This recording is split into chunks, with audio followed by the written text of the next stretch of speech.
श्री स्वामी समर्थ मित्रांनो, तर कसे आहात तुम्ही सगळे? पप्पाचा दुसरा दिवस आहे आणि आम्ही 1.5 दिवसाचा गणपती बसवलेला. मला रात्री थोडंसं लेट झालं होतं, पण स्टील सकाळी आवरल्यानंतर फटाफट फ्रेश होऊन सगळं काही आवरून घेतलेलं आहे. मस्त एकच बेत ठरवलेला पावभाजीचा आणि सगळ्यांनाच माझ्या हातची पावभाजी आवडते, त्याच्यामुळं भन्नाट अशी जास्तच बनवलेली.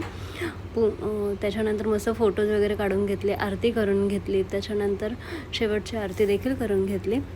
इव्हिनिंगलाच बाप्पाचं विसर्जन होतं. मी बाहेर विसर्जनाला नाही जाणार होते, कारण की आम्ही ठरवलेलं की आम्ही मातीचाच गणपती बसवल्यामुळे आम्ही त्याच्यामध्ये घरच्या घरीच विसर्जन करणार आहोत आणि त्याच्यामध्ये विविध प्रकारची झाडं लावणार आहोत. तर इथे जो छोटा पप्पा आहे तो साईने मस्त असं विसर्जन केलेलं आहे.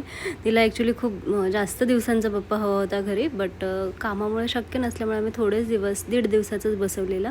तर अशा पद्धतीने पप्पाचं विसर्जन घरच्या घरी मी केलेलं आहे.